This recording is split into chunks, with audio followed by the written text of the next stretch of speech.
Hello and welcome to this week's Retro Saga Classic Car Restoration YouTube channel video. This week we're going to have a chat about the 1969 MGB GT. Now, it's been a wee while since we made a video on this, and that's mainly because being busy with work in the Land Rover requiring so much work and the Morris Minor, that this has been down in storage and hasn't done a huge number of miles. Now, as sure as some of you have guessed, I live in Northern Ireland, which is part of the United Kingdom, and as such we have an MOT, or a Ministry of Transport government roadworthiness test. Now, in the rest of the UK, as in England, Scotland and Wales, for cars of the MG's age, which is 1969, it's over 40 years old, an MOT is not legally required. But this law has not come into Northern Ireland because we don't have a government at the minute. So, thanks to that, I didn't actually get a reminder this year that my MOT had expired. I know that's my fault. It's up to me to work that out, but I suppose a bit of a shock whenever I remembered. So this last week, I managed to get a last minute appointment and got the car tested. I didn't have to do any work, just literally drove it into the test centre. Our MOTs are not performed in local garages, they're performed in government centres here. So I literally drove it to the centre and I was in and out in half an hour, passed. Excellent, roadworthy for another year. Not a huge amount to report, but as you can probably guess from the title of this video, I'm here to talk about oil filter conversions, and I'll bring you around here to see what I'm talking about.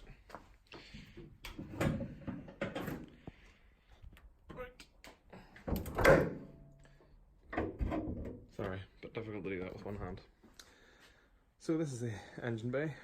The MOT tester is very kind, said he thought he could eat his dinner off it, which I think is probably a compliment. It's pretty clean. But what I want to talk to you today about is this. This is probably the main bit of work I've done to the MG recently, and you'll notice it's a bit of a change from standard. So this is a spin-on oil filter conversion. The main aim of this, number one, for me, is that the oil filter hangs down the way rather than classically the canister type oil filter, which is original equipment, which goes upside down. This design always baffled me because if the car sits for any length of time, the oil drains out of it, and then whenever you start the car, there's a shortage of oil. There was no valve in it. I don't really understand why they thought that was a good idea. So this is the Moss conversion from Moss Europe, or Moss Automotive, depending what part of the world you're from. Very simple. The filter is bought separately, but this is the main piece here, this alloy casting. So all you need to do is take the old housing off, which is one bolt underneath this, probably best done from underneath. I drilled all the oil out and did an oil change at the same time. Then you take the old casting off, which I'll show you in a minute. You take this little union here out of the old casting, and that is what the pipe goes into.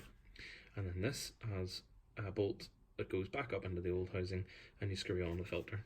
Easy peasy. Now, what Moss failed to tell you, and which I feel is quite important, is that this oil filter does not fit when you have the original starter motor on.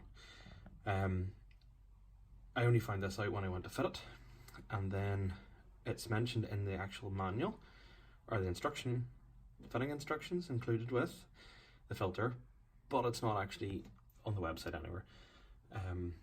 So that was a wee bit annoying when I found that out. But incidentally, probably about 6 months ago, the solenoid gave up on this starter motor, so I bought a new starter motor, which is high torque and it's smaller, so give me enough clearance to fit the oil filter. It's just taken me a while to get around to it. So there you go. Since I've had it, I've done probably 200 miles. No leaks. It's running really well. Whenever you have left it and you start it up, it does not give an awful noise that you're running with no oil. So very pleased. Only slight downside is that this pipe is slightly less play in it than it used to, so there's slightly under tension. It's not tight by any chance, or by any means, but that's just something to keep an eye on. I just loosened it at the other end and brought it round. So very pleased with the oil filter conversion. I'll show you the old one. This is the old one. So that's the way it's sat. Canister pointing upright and not casting here. Went onto the engine block, and that's where the old union was taken away. So there we go. Not a big change in the MG, but I think it's an important one. Important to keep the engine in good condition. It's running really well. Plan to put more miles on it.